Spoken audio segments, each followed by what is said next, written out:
Communist தலைவர்களை விட நீங்க என்ன அதிகம் தியாகம் செஞ்சிட்டீங்களா? நம்முடைய எழுச்சி தலைவர் திருமாவளவனை விட நீங்க என்ன பெரிய தியாகம் பண்ணிட்டீங்களா?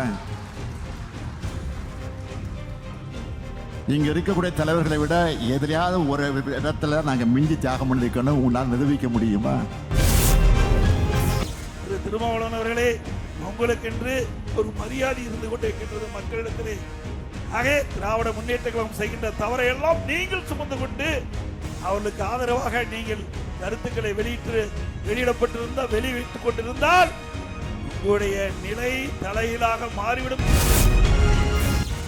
ஒருபுறம் தத்துவம் சார்ந்த போராட்டத்தை, கோட்பாட்டு யுத்தத்தை சனாதனத்திற்கு எதிராக நாம் நடத்தியாக வேண்டிய தேவை உள்ளது.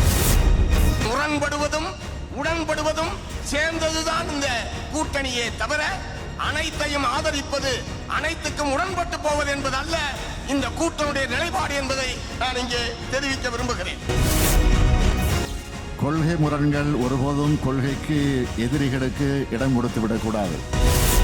திரும்ப மாற்றிக்கொள்ளணும் தன் பாணியை. அவர் எல்லாரும் நாங்கள்லாம் பாராட்டக்கூடியவராக இருக்கணும். அவருடைய அந்த தலைமை பண்பை ஆட்டி அசைத்து விட்டதோ என்று நினைக்கிறேன். என்ன கொள்கை சரிவு.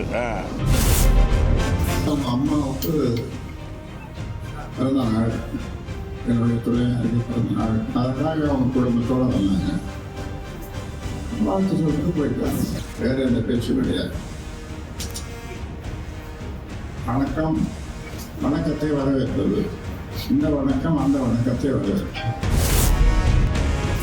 அவங்க கேட்கறது எங்களுக்கு முதல்ல வேலையை உறுதி பண்ணுங்க, எங்களுக்கு சம்பளத்தை உறுதி பண்ணுங்கன்னு தான் கேட்கிறாங்க. அதுக்கு இன்னும் தமிழக அரசு பதிலே சொல்லல.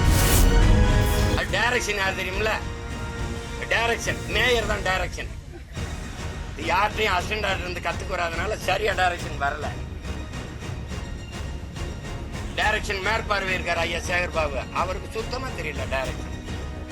படம் ஃபிளாப் ஆயிடுச்சு. எப்படி அந்த கூலிங்காலி இந்த கூலிங்காலி, 2 கூலிங்.